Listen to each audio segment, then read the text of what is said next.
ব্যবসা বাণিজ্যের বিশ্লেষণ নিয়ে ডিবিসি নিউজের নিয়মিত আয়োজন ইসলামী ব্যাংক টালি খাতায় স্বাগত জানাচ্ছি আমি সামিয়া জান্নাহ।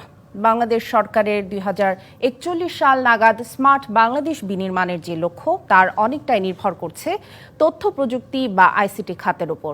এ সময়ের মধ্যে 50টি ইউনিকর্ন স্টার্টআপ ও এ খাত থেকে $50 বিলিয়ন আয়ের লক্ষ্য সরকারের। সে কারণে 2011 সাল থেকে আইসিটি খাতকে সামগ্রিকভাবে কর অব্যাহতি দেওয়া হচ্ছে। চলতি বছরের বাজেটে সামগ্রিকভাবে কর অব্যাহতির মেয়াদ আরও 3 বছর বাড়ানোর প্রস্তাব করা হয়েছে, যদিও বেসিস চাইছে 5 বছরের কর অব্যাহতি।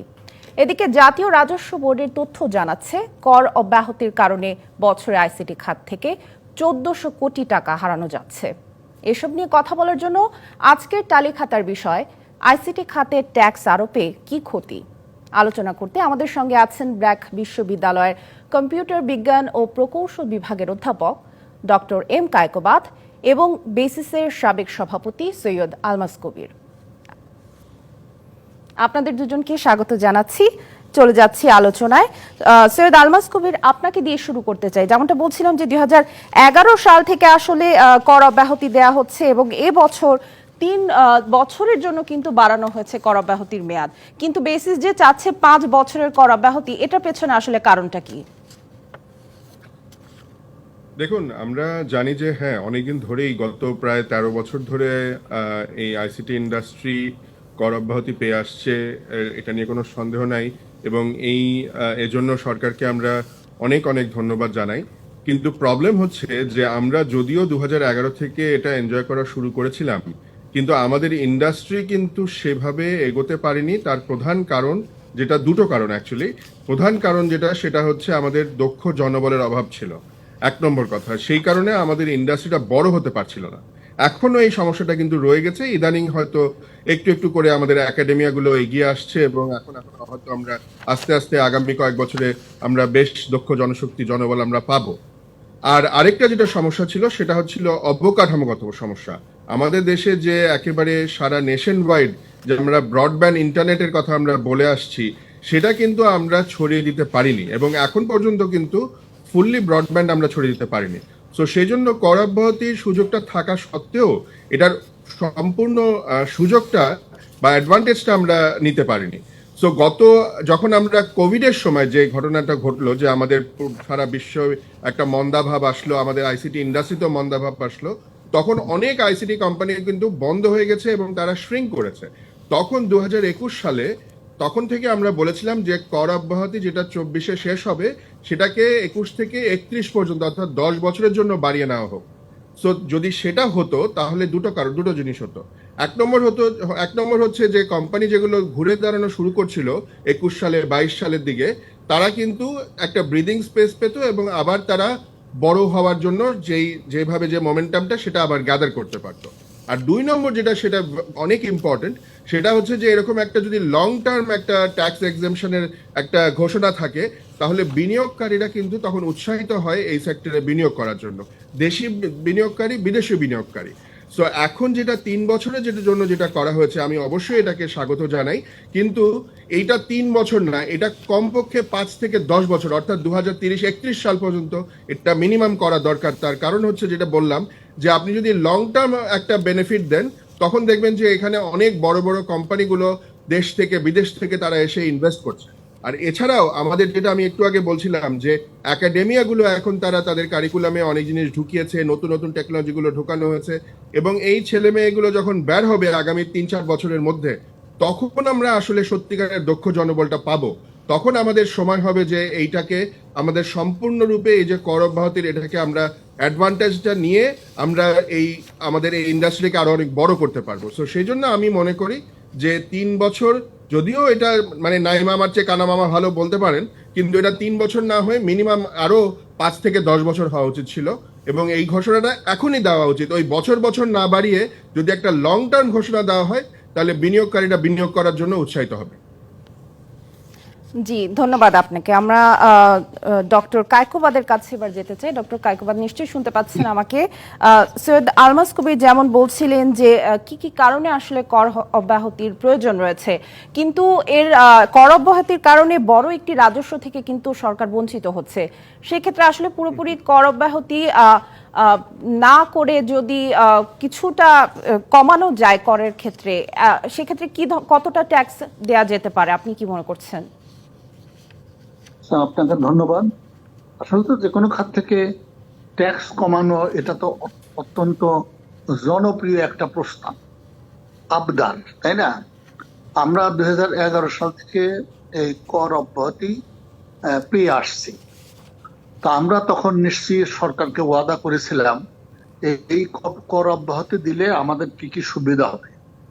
আমরা কি দেশের জন্য ওই সুবিধাটা আনতে পেরেছি, সেটাও কিন্তু দেখতে হবে। আর আমার কাছে মনে হয় না যে কর অব্যাহতি এটা হলো সবচেয়ে গুরুত্বপূর্ণ বিষয়। সবচেয়ে গুরুত্বপূর্ণ বিষয় হলো আমাদের তথ্য প্রযুক্তির পেশাজীবী যারা আছেন তারা যাতে কমপক্ষে দেশের কাজগুলো করতে পারেন।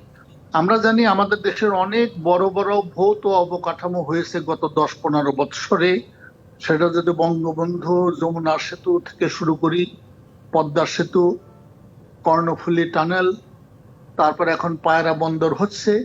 এই সমস্ত বড় বড় অবকাঠামো তৈরিতে তথ্য প্রযুক্তির পেশাজীবীদের অংশগ্রহণ জরুরি অথবা জরুরি ছিল। সেই অংশগ্রহণটা আমার মনে হয় হয়নি। এই অংশগ্রহণ করতে পারলে তাদের অনেক কাজ হতো, এত কর অব্যাহতি চাইতে হতো না। কর মানে কি?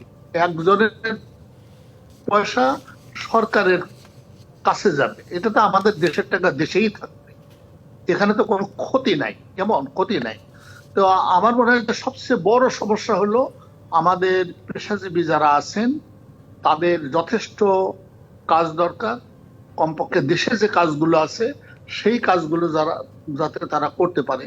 আমরা জানি মাননীয় প্রধানমন্ত্রীর দৃঢ় সংকল্পের কারণে পদ্মা সেতু আমরা নিজেরা বাস্তবায়ন করেছি।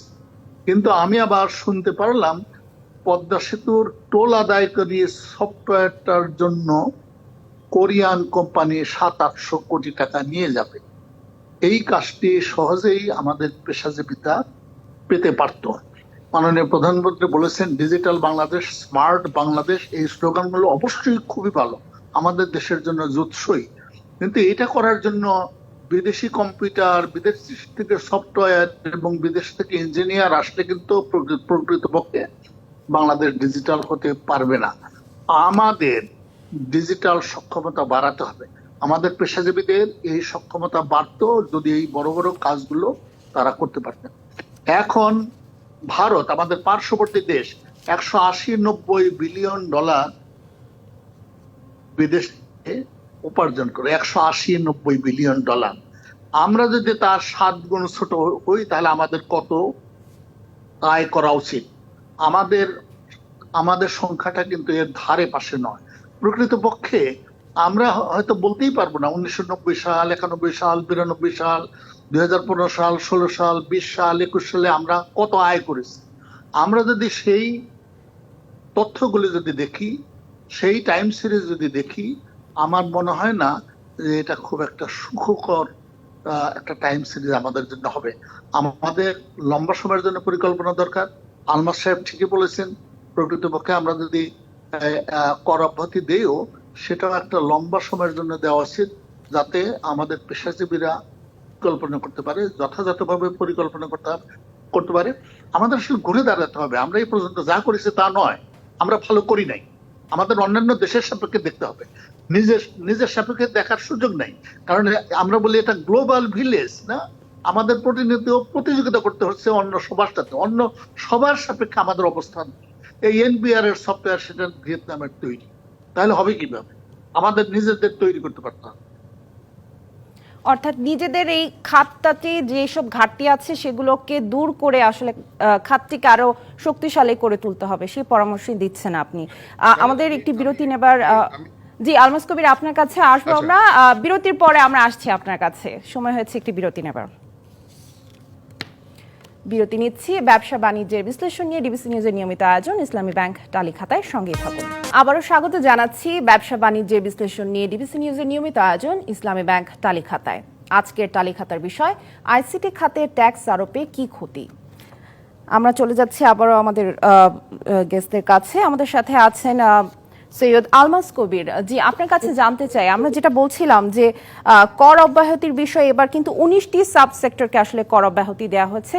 কোন কোন পরিষেবা এর আওতায় পড়ছে এবং আসলে ইন্টারনেটের ক্ষেত্রে কিন্তু দেখা গেছে যে ইন্টারনেটের দামটা কমছে না, সেক্ষেত্রে আসলে কর অব্যাহতির সুফলটা কি ভোগ করা যাবে? জি, আমি আপনার প্রশ্নের উত্তর আগে জাস্ট একটুখানি যোগ করে রাখি। এর আগে যখন প্রফেসর কায়কোবাদ বলছিলেন যে হ্যাঁ এত বছর ধরে দেওয়া হয়েছে অথচ আমরা কর অব্যাহতি দেওয়া হয়েছে অথচ আমরা কিছুই করতে পারিনি এবং আমাদের অন্যান্য প্রতিবেশী দেশগুলো অনেক দূর এগিয়ে যাচ্ছে, আমাদেরকে ওভারটেক করে চলে গেছে। এখানে একটা জিনিস দেখতে হবে, যে বুঝতে হবে যে আমরা যখন 2011 সাল থেকে অব্যাহতিটা পেয়েছি তখন কিন্তু আমাদের দেশে, যেটা আমি বলছিলাম, যে দক্ষ জনবল তৈরি করার মতো আমাদের কোনো পরিকল্পনা ছিল না। যদি আমরা ভারতের কথা চিন্তা করি, যারা এখন প্রায় 180 থেকে 200 বিলিয়ন ডলার এক্সপোর্ট করছে, তারা কিন্তু 1960s থেকে আইআইটি গুলো বানিয়েছে এবং সেটার অ্যাডভান্টেজ তারা 30 বছর পরে পেয়েছে। 2000 সালে যখন Y2K মিলিনিয়াম যে ইয়েগুলো হয়েছিল, ঝামেলাগুলো হয়েছিল, তখন কিন্তু তারা সেই অ্যাডভান্টেজ গুলো নিতে পেরেছে এবং সেই থেকে তাদের কিন্তু জয়যাত্রা শুরু হয়েছে। তো এই ধরনের যে পরিকল্পনা, দক্ষ জনবল তৈরির পরিকল্পনা কিন্তু সরকার থেকে আমরা পাইনি। সো সরকার মানে শুধু একতরফা আসলে ইন্ডাস্ট্রিকে দোষ দিলে হবে না, এখানে সরকারের একটা বড় পরিকল্পনা লাগবে। এখন আসি যে আপনি যেটা বললেন যে কি কি সেক্টরের কথা, এখানে অনেকগুলো সেক্টরকে নতুন করে যোগ করা হয়েছে, যেমন artificial intelligence, block chain, data analytics, এগুলোকে যোগ করা হয়েছে। এবং আমি সাধুবাদ জানাচ্ছি সরকারকে যে সরকার এই সেক্টরগুলোকে রেকগনাইজ করেছেন এবং এটার পোটেনশিয়াল গুলোকে তারা বুঝতে পেরেছেন যে এগুলো, এই সেক্টরগুলোতে আমরা অনেক ভালো করতে পারবো এবং এগুলোর ডিমান্ড হবে সামনে, সো দ্যাট এই ধরনের কোম্পানি যারা আসবে তাদেরকে আরো প্রণোদনা দেওয়া হোক এবং উৎসাহ দেওয়া হোক, কোনো সন্দেহ নেই। কিন্তু একই সাথে আমরা দেখেছি যে এনটিটিএন মানে অর্থাৎ যে নেশন ওয়াইড টেলিকমিউনিকেশন নেটওয়ার্ক, তাদের উপরে কিন্তু ট্যাক্স অব্যাহতি আপনার এটা প্রত্যাহার করে নেওয়া হয়েছে। এছাড়াও যে মনে করেন কয়েকটা সেক্টর, যেমন মনে করেন ডেটা হোস্টিং, অথবা মনে করেন আপনার ইয়ের আরেকটা হচ্ছে বোধহয় IT process outsourcing, medical transcription, এগুলোর উপর থেকে কিন্তু অব্যাহতি তুলে নেওয়া হয়েছে। অথচ ইন্টারেস্টিং হচ্ছে যে এই পরিষেবাগুলোই কিন্তু আমরা রপ্তানি করে থাকি। এখন এইগুলোর উপর থেকে যদি কর অব্যাহতি তুলে নেওয়া হয়, তার মানে কিন্তু এগুলোর দাম বেড়ে যাবে, আমরা কিন্তু রপ্তানি বাজারে আবার পিছিয়ে পড়বো, প্রতিযোগিতামূলক থাকবো না। সো তখন কিন্তু আমাদের রপ্তানি কমে যাবে। আমাদের সামনে কিন্তু 2025 সালে আমাদের একটা টার্গেট রয়েছে $5 বিলিয়ন, সেটা পৌঁছানো খুব মুশকিল হয়ে যাবে। আর ইন্টারনেটের যে মানে ইনফ্রাস্ট্রাকচারের উপরে যে অব্যাহতিটা প্রত্যাহার করা আছে, সেটার ফলে আমাদের যে ইনফ্রাস্ট্রাকচারের দাম বেড়ে যাওয়ার ফলে ইন্টারনেটের দাম বেড়ে যাবে এবং এটা এন্ড ইউজার পে করবে। একই রকম ভাবে আপনি দেখবেন যে, এটা তো ব্রডব্যান্ডের কথা বললাম, একই রকম ভাবে আপনি দেখবেন যে মোবাইল ফোনের উপরে দাম বেড়ে যাচ্ছে, সিম কার্ডের উপরে দাম বেড়ে যাচ্ছে, ট্যাক্স বসানো হচ্ছে। তো এর ফলে তো আপনার অ্যাক্সেস টু ইন্টারনেট কমে যাবে। অ্যাক্সেস টু ইন্টারনেট যদি কমে যায়, তখন কিন্তু আপনার এই যে ডিজিটাল কর্মকাণ্ডও কিন্তু কমে যাবে।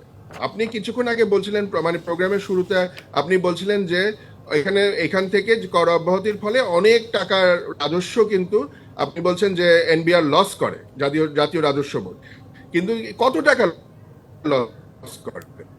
আপনি যদি চিন্তা করেন যে এই লসটা যদি আগামী কয়েক বছরের জন্য তারা এইভাবে দূরদর্শী একটা চিন্তাধারা নিয়ে যদি এটাকে আরো প্রণোদনা দিয়ে ইন্ডাস্ট্রিটাকে বড় করতে পারে, ইন্টারনেটটাকে একেবারে মানে দোরগোড়ায় একেবারে প্রত্যন্ত অঞ্চলে ছড়িয়ে দিতে পারে, এই অবকাঠামোর উপরে, এই ইন্টারনেটের উপরে ভর করে আমাদের মানে তরুণরা কিন্তু একেবারে আমাদের কন্ট্রিবিউশন করতে পারবে আমাদের ডিজিটাল ইকোনমিতে। তারা ওইখানে বসে, গ্রামে বসে, মফস্বলে বসে একটা ল্যাপটপ আর ইন্টারনেট ব্যবহার করে তারা ফ্রিল্যান্সিং করতে পারবে।